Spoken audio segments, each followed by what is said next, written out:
Power council का चुनाव भी होने वाला है और चुनाव में भी आप खड़े हो रहे हैं, आप अपना परिचय दें। देखिए, मेरा नाम मोहित बजाज एडवोकेट है और मैं bar council of Uttar Pradesh के सदस्य पद का प्रत्याशी हूँ, जिसकी क्रम संख्या भी होती है इसमें। तो क्रम संख्या मेरी 169 है। और चूँकि बार काउंसिल बड़ा जिम्मेदारी वाला और हमारे अधिवक्ताओं के मान सम्मान से जुड़ा ये चुनाव है, तो मैं भी इस बार bar council of Uttar Pradesh में सदस्य पद का प्रत्याशी हूँ।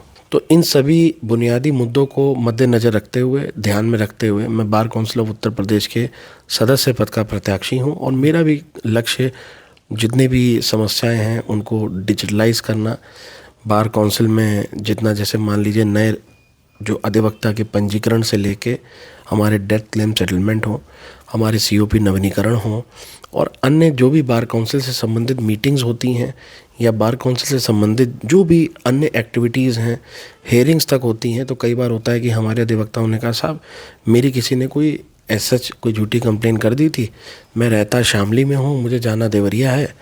तो बेफजूल में एक अधिवक्ता एक जगह से दूसरी जगह पे हम लोग ट्रैवल करके, कई चीज़ें ऐसी होती थी कि जिसमें दिक्कत परेशानी है। तो ये सारी चीज़ें भी अगर डिजिटलाइज हो जाती हैं तो हमारे अधिवक्ताओं को और अधिवक्ता समाज को बहुत सरलता से उनको ये चीज़ें, जो चैलेंजेस हैं, उसका निराकरण मिल पाएगा। तो डिजिटलाइज करने के लिए मैं चुनावी रण में हूँ इस बार आप भी चुनावी रण में हैं।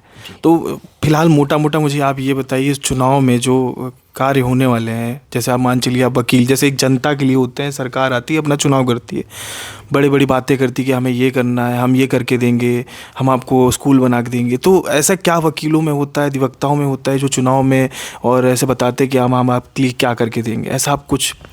देखिए, कहने के लिए बहुत कुछ है, लेकिन प्रदेश का मैं एक ऐसा प्रत्याशी हूँ जो चुनाव घोषित होने से पहले, क्योंकि मेरे को नहीं पता था कि मैं चुनाव में खड़ा होऊंगा या नहीं खड़ा होऊंगा, मेरे लिए जब से मैंने वकालत का होद संभाला है तब से सिर्फ अधिवक्ता सेवा और अधिवक्ताओं के प्रति दिन और रात हम सिर्फ उनके दुख में और उनके सुख में हम साथ खड़े रहते हैं।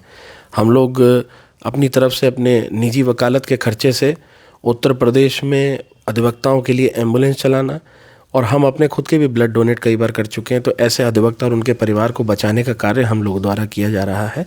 और हम पूरे प्रदेश में एक अपनी टीम बनाकर, हम जहाँ पर भी जिस भी अधिवक्ता को सूचना मिलती है कि साहब उनको ब्लड की आवश्यकता है या उनको कहीं एडमिट होने में समस्या आ रही है या कहीं पर कोई अन्य उनको जो दुख के समय जब कोई साथ नहीं खड़ा होता, तब ये नाम मोहित बजाज उनके साथ खड़ा होता है। जब आप अधिवक्ता के साथ समाज की, हाँ, तो ये अभी हम कोई चंद दिनों पहले से नहीं शुरू कर रहे हैं, बल्कि जब से हमने वकालत का होद संभाला है तब से हम कर रहे हैं। और मेरी जो मुहिम है वो हमेशा अधिवक्ता हित और अधिवक्ता सेवा से संबंधित है। हमने कचहरियों में जैसे स्वच्छता, मुझे लगा कि सफाई होनी चाहिए, अपने घर में होती है तो वहाँ भी होनी चाहिए, तो हमने अपनी तरफ से अभी रिसेंट में एक वाहन भी लॉन्च किया था और स्वच्छता से संबंधित भी कई मुहिमें हम लोगों ने चलाई।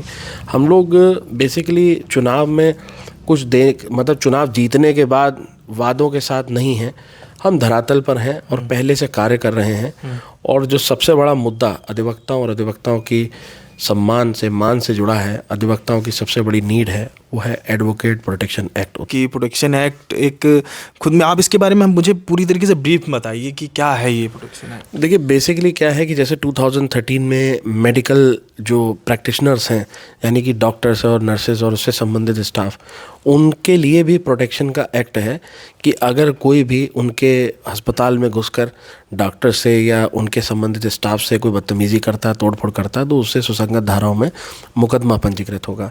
लेकिन हम अधिवक्ता क्या काम कर रहे हैं? हम अधिवक्ता, हम क्रिमिनल से, हम बड़े बड़े मैटर्स में, हम लोग दुख में, और ये सारी चीज़ों को हम लोग अपेयर होते हैं ना उसमें, तो हमें प्रोटेक्शन एक्ट की अति आवश्यकता है। क्योंकि प्रदेश में आप देखिए तो बीते कुछ दिनों में, बीते कुछ सालों में हमारे ऊपर काफ़ी ज़्यादा हमले हुए। अगर आपको कुछ प्रमुख रूप से ऊपर हमारे, मतलब मैं इंडिविजुअल मोहित बजाज के ऊपर हुए, हमारे इस काले कोट, हमारी ये एक खासियत है कि ये ज़रूरी नहीं कि हमला मोहित बजाज के ऊपर हो, लेकिन ये निश्चित ज़रूरी है कि अगर ये हमला काले कोट पर हुआ है, हम लोग ऐसे वारदात दिखाई दी है। यूँ तो कहते हैं आपका अगर वाईफाई इस जगह का है, आपके प्रांगण का, तो वाईफाई कितनी दूरी तक आपका चलता है बताइए? आपका वाईफाई यहाँ पर अगर मोबाइल में है तो कितनी दूरी तक चलेगा बताइए? मेरे ख्याल से 100 मीटर 100 मीटर 200 मीटर तक वाईफाई चलेगा। और अगर आपके गली, आपके नुक्कड़, आपके क्षेत्र में कोई दंगा या कोई मान लीजिए किसी के ऊपर हाथ छोड़ता है या कोई इस तरह की बदतमीजी करता है तो उसकी बात भले आसपास तक पहुंचती है। कहने का मतलब है कि ये वाईफाई जो आपके यहाँ का है वो वाईफाई तो एक सीमित दायरे पर है, लेकिन हमारा वाईफाई ये है कि अगर हमारे अधिवक्ता और समाज पर हापुड़ में अगर लाठीचार्ज होता है तो पहले उत्तर प्रदेश के अन्य जनपद, चाहे वो लखनऊ हो, चाहे कानपुर हो, चाहे हाथरस हो, सब इंटरनली कनेक्टेड हो जाते हैं और पूरा का पूरा उत्तर प्रदेश उस काले कोट के सम्मान में सड़कों पर उतर जाता है। हम एक दूसरे के सहयोग से, हमारी एकता ही हमारी ताकत है। तो आपके साथ कितने लोग जुड़े हैं? देखिए, अगर इंडिविजुअली कहें, हमारे साथ तो हमारी कलम जुड़ी है, ये कलम में मेरी ताकत है और भारतीय संविधान हमारी मान सम्मान है। लेकिन यूँ कहें तो मेरे साथ, आपके साथ, हमारे जितने भी अधिवक्ता समाज हैं, हम सभी एक दूसरे से जुड़े हैं। हम सब एक दूसरे के लिए हमेशा दिन रात खड़े रहते हैं। और रही बात, तो ये एडवोकेट प्रोटेक्शन एक्ट भी मेरे लिए बहुत अहमियत रखता है। मैं bar council of Uttar Pradesh का सदस्य बनने के तत्पश्चात सबसे पहले ये एडवोकेट प्रोटेक्शन एक्ट पर पूरी गंभीरता से काम करूँगा और जहाँ पर भी इसके ड्राफ्ट बनकर सीमित तो थोड़ा सा बहुत ही निजी मामला और बहुत ही ज़्यादा वो है कि इस पे बहुत मेहनत करनी पड़ेगी। और ये बहुत लोग होता है कि चुनावी जुमला दिखे खिसक जाने वाला। मैं समझ रहा हूँ, बहुत अच्छा सवाल आपका है कि भैया चुनाव से पहले आए। बिल्कुल इंटरेक्ट मैं कर रहा हूँ तो एकदम खुल के करूँगा, ये नहीं कि नहीं, हम समझ रहे हैं। लेकिन इस बात की मैं आपकी प्रशंसा भी करूँगा। मेरे को लगता है पत्रकार भी ऐसे निर्भीक और मतलब सरल सवाल पूछने वाले होने चाहिए जो खुलकर पूछें। और मैं चाहता हूँ कि हमसे भी सवाल हो, क्योंकि हम लोग जाते हैं मार्केट में, कपड़ा भी खरीदते हैं तो पहले 70 बार उसको देखते हैं, ट्राई करते हैं, तब जाके लेते हैं। यहाँ तो 5 साल के भविष्य का सवाल है। अगर वो अलग बात है कि इस बार तो 7 साल हो गए थे सुप्रीम कोर्ट के आदेश में, लेकिन 5 साल में ये चुनाव होता है bar council of Uttar Pradesh का। तो 5 साल के लिए हम उस टीम 25 को चुनने जा रहे हैं जो बड़ी गंभीर टीम है, पूरे प्रदेश में नेतृत्व करेगी और अधिवक्ताओं के मान सम्मान के और हर लड़ाई में उसका सहयोग करेगी। तो ये जानिए, अगर मैं इंडिविजुअल बात करूं, मोहित बजाज एडवोकेट, तो मैं भी एक चुनावी जुमला के रूप में कह सकता हूं कि मैं एडवोकेट प्रोटेक्शन एक्ट को लागू करवा दूंगा। मेरी प्राथमिकता होगी। देखिए, चुनाव तो अब आया है, लेकिन जिस दिन हमने इस चीज़ को महसूस किया था उसी दिन से मैंने प्रदेश की राजधानी लखनऊ में अपने निजी वकालत के खर्चे से एक एडवोकेट प्रोटेक्शन फोर्स की गाड़ी को लॉन्च किया था, मैंने स्वयं।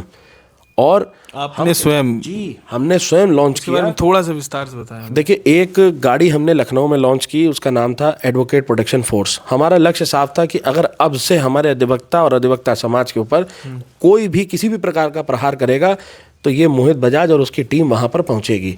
ये मेरी अकेले का नहीं था एडवोकेट प्रोटेक्शन फोर्स, ये मैंने समर्पित कर दिया था अधिवक्ताओं को। ये हमने आज भी पूरा समर्पित कर चुका हूँ और सदस्य बनने के बाद भी ये हमारी जो प्रत्येक जनपद की टीमें होंगी अधिवक्ताओं की, वही इसको मैनेज करेंगी, वही चीज़ें चलेंगी।